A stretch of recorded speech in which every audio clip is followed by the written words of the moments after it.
तो फिल्म की शुरुआत में हम एक लॉयर कैथरीन को देखते हैं। उसके पास उसकी एक नई क्लाइंट पोली आती है जो उसे बताती है कि मैं नैनी का काम करती हूँ। कुछ दिन पहले ही मेरी जॉब गई है और मैं ज्यादा खर्चे अफोर्ड नहीं कर सकती। लेकिन जिस घर में मैं रहती हूँ उस घर का ओनर मुझसे बार बार रेंट बढ़ाने की बात कर रहा है, जिससे मैं अफोर्ड नहीं कर सकती और इसीलिए मुझे आपकी हेल्प चाहिए। जितना हो सकता था कैथरीन उसे गाइड कर देती है और इस दौरान पोली नोटिस करती है कि कैथरीन प्रेग्नेंट भी थी। खैर कुछ अरसा गुजर जाता है और हमें दिखाया जाता है कि कैथरीन की बेटी पैदा हो गई थी और वो अब काफी बड़ी भी हो गई थी। कैथरीन की एक और बड़ी बेटी भी थी। घर के काम, दोनों बच्चों को संभालना और जॉब करना, कैथरीन अब इन सब चीजों को अच्छे से मैनेज नहीं कर पा रही थी। उसका घर भी मेन रोड पर था। हमेशा उसे डर लगा रहता था कि अगर बच्चे बाहर चले गए तो कहीं उनका एक्सीडेंट ना हो जाए किसी कार से। खैर आज वो अपने दोनों बच्चों को लेकर क्रॉस करने के लिए निकल जाती है और तभी मार्केट में उसे मिल जाती है दोबारा से पोली। कैथरीन और पोली आपस में बातें करने लग जाते हैं, लेकिन इस दौरान कैथरीन की बेटी उन्हें काफी डिस्टर्ब करती है। तो पोली कैथरीन से कहती है, मैं देख रही हूँ आप अपने बच्चों को लेकर काफी ज्यादा परेशान हैं। मैंने आपको बताया भी था कि मैं एक नैनी हूँ, लेकिन अभी मेरे पास जॉब नहीं है। अगर आप चाहें तो मुझे जॉब दे सकती हैं। कैथरीन खुश तो थी लेकिन डरी हुई भी थी। ऐसे किसी को भी वो अपने घर में नहीं रख सकती थी। इसीलिए पोली उसे कहती है कि मैं जहाँ पहले काम करती थी आप वहाँ से कॉल करके मेरे बारे में पूछ सकती हैं। कैथरीन भी उसके कहने पर उस जगह कॉल करती है तो वो औरत पोली से काफी सेटिस्फाइड नजर आती है और बताती है कि पोली ने उसके घर का और उसके बच्चों का काफी अच्छे से ध्यान रखा था, लेकिन अब उसके बच्चे बड़े हो गए हैं और उन्हें पोली की जरूरत नहीं रही। अपनी सारी तसल्ली करने के बाद कैथरीन और उसका हस्बैंड पोली को अपने घर पर जॉब दे देते हैं। कुछ दिन गुजरते हैं और कैथरीन ये देखकर खुश हो जाती है कि उसकी दोनों ही बेटियां पोली के साथ काफी ज्यादा अटैच हो गई थी। कैथरीन आकर अपने हस्बैंड और पोली को बताती है कि कल को मेरे कुछ कलीग्स लंच पर आ रहे हैं और उनके लिए मैं सारा लंच खुद प्रिपेयर करूंगी। वो पोली यहाँ तक कि अपने हस्बैंड को भी किचन में आने नहीं देती, लेकिन इसी दौरान हम नोटिस करते हैं कि पोली कई मर्तबा बहाने बहाने से किचन के अंदर आई भी थी और उसने कैथरीन के बनाए खाने के अंदर कुछ मिक्स भी कर दिया था। खैर कुछ देर बाद सब लोग खाना खाने बैठ जाते हैं। खाना सबको ही पसंद आता है। खाने के दौरान पोली भी इन लोगों के साथ ही बैठी हुई थी। कैथरीन का दोस्त पोली से पोली के बारे में पूछता है और पोली अपने बारे में ज्यादा जो बात हाईलाइट करती है वो ये कि वो गरीब है और उसकी फैमिली नहीं है। अब उसके शहर में रहने की खर्चे पूरी नहीं हो रही है, इसीलिए वो अपने गांव वापस चली जाएगी। ये बात कहते ही कैथरीन उससे कहती है, तुमने मुझसे ये बात डिस्कस नहीं की। खैर ये लोग इस टॉपिक को बात के लिए छोड़ देते हैं और अपनी बातों में लग जाते हैं। कैथरीन ने आज अपने दोस्तों को अपने घर पर ही स्टे करवाया था और रात होते ही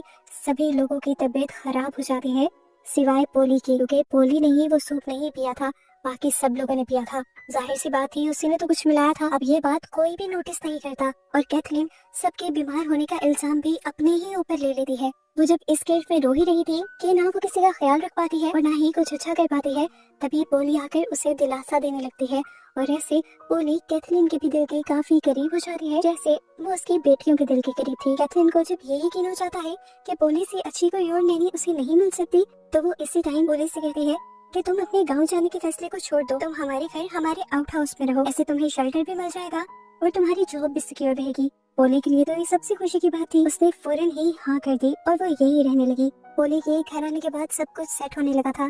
कैथरीन की जॉब दोबारा से सेटल हो गई थी, बच्चे सेटल हो गए थे, लेकिन अंदर ही अंदर पोली को एक गेम चल रही थी, क्योंकि वो कैथरीन की बड़ी बेटी को कैथरीन के ही खिलाफ भड़काने लग जाती है कि तुम्हारी मूड बहुत बुरी है, अच्छा बनने का वो सिर्फ नाटक करती है। देखो कल उन्होंने तुम्हें डांटा भी और तुम्हें तुम्हारी फेवरेट चीजें भी कभी नहीं दिलवाई। अब यही बातें वो छोटी बच्ची डाइनिंग टेबल पर बोल देती है कि आप बिल्कुल अच्छी नहीं है, आप कभी हमसे उतना प्यार नहीं करती और कभी मुझे फेवरेट चीजें भी नहीं दिलवाती। मैं बड़े होकर कभी आप जैसी नहीं बनूंगी, मैं पोली जैसी ही बनूंगी। ये बातें सुनकर कैथरीन का दिल टूट जाता है। वो अपनी बेटी को समझाती है कि नहीं बेटा ऐसी बात नहीं है, मैं तुमसे बहुत प्यार करती हूँ। और अपने इस बात में जब वो अपने हस्बैंड की भी राय लेने की कोशिश करती है तो उसका हस्बैंड भी पोली का ही साथ देता है और यहाँ पर कैथरीन ज्यादा टूट जाती है। कैथरीन अब पूरी तरह टूट चुकी थी। उदास होकर वो अपने रूम में चली गई।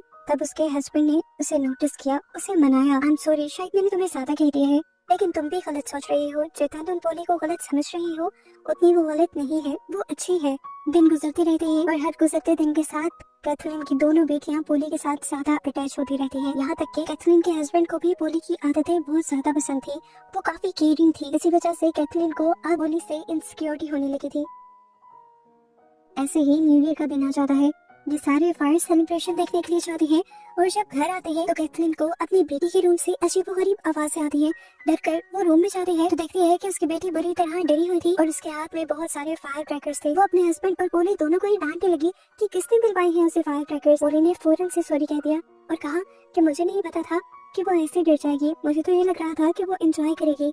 सॉरी सुनने के बावजूद कैथरीन का गुस्सा कम नहीं होता और वो पोली से कहती है, अगर कोई हादसा हो जाता तो तुमने कुछ सोचा भी नहीं। आज तुमने साबित कर दिया है कि तुम मेरे बच्चों का ख्याल नहीं रख सकती, इसीलिए चली जाओ यहाँ से। कैथरीन ने फैसला तो ले लिया था, लेकिन पोली ने अब उसके बच्चों को ही उसके फैसले के खिलाफ भड़का दिया। कैथरीन के बच्चे, यहाँ तक कि कैथरीन का हस्बैंड भी कैथरीन को समझाने की कोशिश करता है, लेकिन इस चीज से कैथरीन और भी ज्यादा चिढ़ जाती है और फौरन ही पोली को घर से निकाल देती है। पोली अब घर से जा चुकी थी, जिसके बाद से कैथरीन से उसकी पूरी फैमिली नाराज हो चुकी थी।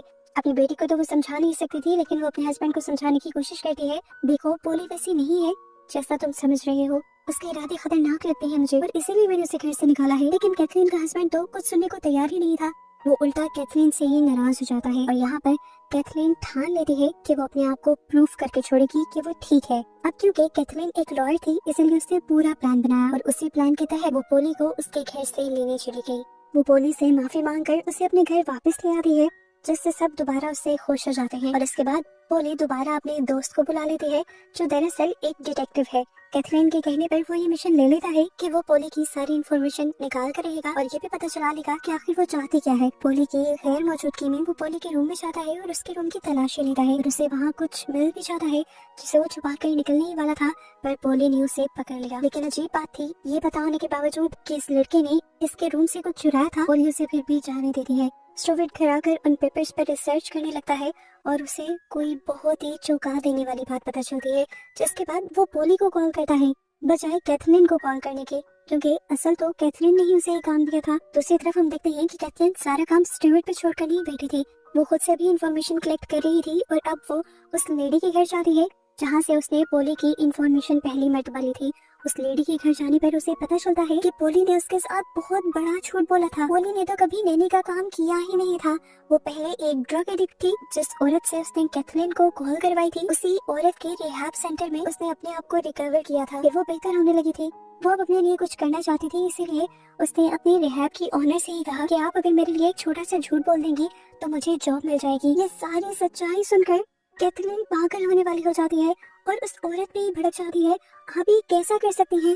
इतना बड़ा झूठ, क्या आपको पता है आपके इतने बड़े झूठ ने तकरीबन मेरी लाइफ तबाह कर दी है। इतना बड़ा सच सुनने के बाद वो फौरन अपने हस्बैंड के पास जाती है और उसे पोली का ये धोखा बताती है कि उसने हमसे झूठ बोला था, उसने कभी नैनी का काम नहीं किया, यहाँ तक कि उसने रिहैब की ऑनर से भी झूठ बुलवाया है। इतने बड़े धोखे के बावजूद भी कैथरीन का हस्बैंड उसे ही गलत कह रहा था। वो कहता है कि पोली ने इतना बड़ा जुर्म नहीं किया, एक जॉब लेने के लिए उस मासूम ने बस एक छोटा सा झूठ बोला है, इसके अलावा कुछ नहीं। कैथरीन अभी भी अपने हस्बैंड को पोली की साइड लेता देखकर काफी ज्यादा अपसेट हो जाती है। सीन कट होकर दूसरी तरफ दिखाया जाता है कि पोली उस लड़के से मिलने पहुंच चुकी थी। ये लड़का पोली को इस टाइम रेबेका के नाम से बुलाता है और पोली हैरान नहीं होती, क्योंकि उसे पहले ही पता था कि ये लड़का उसके ऊपर सर्च कर रहा है। वो लड़का बताता है, मुझे तुम्हारा नाम ही नहीं पता, बल्कि मैं ये भी जानता हूँ कि तुम उसी शहर से आई हो जहाँ से कैथरीन आई थी। कैथरीन की भी स्टोरी इस लड़के ने ही सर्च की थी। वो बताता है कि कैथरीन का भी असली नाम कैथरीन नहीं है, बल्कि उसका नाम जेनिफर है। कैथरीन ने बचपन में एक पूरा घर चला दिया था, जिस घर में पूरी फैमिली जल गई थी सिवाय एक बच्ची की जिसका नाम था रेबेका, यानी तुम। कैथरीन ने वो सब कुछ करने के बाद पुलिस को ये बताया था कि तुम्हारे डैड उसके साथ ज्यादती करने की कोशिश कर रहे थे, जिसकी वजह से उसने तुम्हारे पूरे घर को चलाया था। उसके बाद वो अपना वो शहर छोड़कर यहाँ पर आ गई थी और अब तुम इसके पीछे आई हो, तो मतलब अपनी फैमिली का बदला लेने आई हो। पोली अब इस लड़के से कहते हैं, अब तो तुम्हें मेरा सारा प्लान पता चल गया है, अब तुम क्या करोगे? वो लड़का कहता है, मैं बस तुम्हें समझाऊंगा, ये कि ज्यादा गुस्सा मत करो, बदले की आग को अपने अंदर से निकाल दो, अपनी भी लाइफ बेहतर बनाओ और उस बेचारी की भी लाइफ खराब ना करो। मैं कैथरीन से भी बात करूंगा, वो तुमसे माफी भी मांगेगी और तुम्हें इतने पैसे भी दे देगी कि तुम्हारी लाइफ सेट हो जाए। इस टाइम तो पोली रोते हुए ऐसा ड्रामा करती है कि जैसे उसने इस लड़की की बात मान ली हो, लेकिन अगले ही पल वो ड्रामा करते हुए उठकर साइड पे जाती है और एक बेसबॉल बैट उठाकर जोर से उस लड़के के सर पर मारकर उसे मार देती है। उसने मर्डर कर दिया था, लेकिन वो फिर भी नहीं घबराई थी। फिलहाल पोली के लिए जरूरी था अपना सच छुपाना, जो उसने छुपा लिया था। लाश को वो अब ठिकाने लगा देती है और घर से सारे ही सबूत मिटा देती है, यहाँ तक कि अपने आने के सबूत भी। पुलिस को इस लड़की की लाश सड़क से मिलती है और जैसे ही कैथरीन को पता चलता है तो कैथरीन टूट जाती है। वो पुलिस वालों को भी यकीन दिलाने की कोशिश करती है कि जरूर उसे भी पोली ने ही मारा होगा, पर पुलिस वाले उसकी एक नहीं सुनते। कैथरीन अब घर आती है, दुख में वो पागल हुई भी थी, उसका बहुत ही अच्छा कोलीग मारा गया था। वो आकर सारा गुस्सा पोली पर उतारने लग जाती है और कहती है, अब मैं तुम्हें एक मिनट भी इस घर में बर्दाश्त नहीं करूंगी, निकल जाओ अभी और इसी वक्त मेरे घर से। वो उसे खींचकर जब बाहर निकाल ही रही होती है तो पीछे से उसकी बेटी एमा पोली को रोक रही होती है और इस सब के दौरान एमा को चोट लग जाती है। और ये सब देखते हुए कैथरीन के हस्बैंड को लगता है कि कैथरीन पागल हो गई है और वो उसे ही उल्टा थोड़े दिन के लिए फैमिली से दूर कर देता है। कैथरीन आज अपनी बेटी से मिलती है क्योंकि आज उसका मैच था। वो उसके साथ उसे विश भी करने गई थी और यहाँ पर उसकी बेटी उसे बताती है, मॉम आप ऐसे ही पोली को तंग करती रहती है, वो बहुत मासूम है। आपको पता है मुझे उसके रूम से क्या मिला? ये पेपर, ये आर्टिकल जिसमें उसकी कहानी लिखी हुई है कि उसकी कोई फैमिली नहीं है, उसकी पूरी फैमिली एक फायर एक्सीडेंट में मारी गई थी। ये कहते हुए वो अपनी मॉम को पोली के रूम से मिला हुआ आर्टिकल दे देती है और खुद मैच के लिए चली जाती है। कैथरीन ने जब ये आर्टिकल पढ़ा तो उसके होश उड़ गए, सारा पास्ट उसकी आंखों के सामने आ गया और वो समझ गई कि पोली उससे बदला लेने के लिए ही आई है। वो फौरन घर भाग जाती है और पोली से माफी मांगने लगती है। यहाँ ग्राउंड में कैथरीन का हस्बैंड उसका वेट कर रहा था, लेकिन जब उसका फोन भी नहीं लगता तो वो समझ आता है कि जरूर कैथरीन घर ही गई होगी और उसे डर लग जाता है कि वो कहीं पोली को नुकसान न पहुंचा दे। जबकि यहाँ कैथरीन तो पोली से माफिया मांग रही थी। वो कहती है, मुझे पता चल गया है तुम पोली नहीं बल्कि रेबेका हो और मुझसे बदला लेने के लिए आई हो, लेकिन मेरा यकीन मानो, मेरा उस दिन इरादा तुम्हारी फैमिली को नुकसान पहुंचाना नहीं था। मुझे बस गुस्सा आ रहा था इसलिए जो तुम्हारे डैड ने मेरे साथ किया था उस सब में मेरा कोई कसूर नहीं था। पोली कहती है, तुम्हें क्या लगता है कि आज भी मैं तुम्हारी बात पे यकीन करूंगी, जबकि इतने सालों पहले पुलिस ने तुम्हारी बात पे यकीन कर लिया था। मैं तुम्हारी फैमिली को तड़पा तड़पा के मारूंगी जैसे पूरी जिंदगी मैं तड़पी हूँ। पोली कहती है, और इससे पहले ही मैं तुम्हें भी मार दूंगी। ये कहकर वो नाइफ उठाकर कैथरीन के ऊपर हमला कर देती है और कैथरीन अपने आप को बचाने की कोशिशों में लग जाती है। कैथरीन को पता था कि उसे होश में आना है क्योंकि उसकी बेटी खतरे में थी, उसके दुश्मन के पास थी। अपने आप को संभालते हुए वो मुश्किल से अपनी बेटी को उठाती है और आकर कार में बैठ जाती है। उसने कार को अंदर से लॉक कर लिया था तो पोली उसे मारने के लिए कार के शीशे तोड़ने लगी। कैथरीन तो इस कार को घर के बाहर में ले आई थी ताकि वो यहाँ से भाग सके, लेकिन अभी भी पोली उसके कार के बाहर थी। अचानक से यहाँ से दूसरी कार गुजरती है और पोली को हिट करके चली जाती है। इतनी ही देर में कैथरीन का हस्बैंड भी अपनी बेटी को लेकर वापस आ चुका था क्योंकि उसे समझ आ रही थी घर में कुछ गड़बड़ चल रही होगी, लेकिन वो ये नहीं जानता था कि घर में इतनी बड़ी गड़बड़ चल रही होगी। उस दिन एक्सीडेंट में पोली मारी गई थी, लेकिन शुक्र था कि कैथरीन की फैमिली बच गई थी। एंड पर कैथरीन का हस्बैंड ये यकीन कर लेता है कि कैथरीन सच बोल रही थी और वो उस पर ना यकीन करने के लिए भी माफी मांगता है। इन लोगों की लाइफ तो सेट हो जाती है, लेकिन इनकी बेटी को हमें दिखाया जाता है जो अब हवाओं में किसी से बातें कर रही थी, ऐसे जैसे वो पोली से बातें कर रही हो। या तो उसे पोली के मरने का बहुत ज्यादा सदमा हो गया था या फिर वो पोली की स्पिरिट से बात कर रही थी। उसके साथ क्या हुआ था, इसी मिस्ट्री के साथ मूवी यहाँ एंड हो जाती है।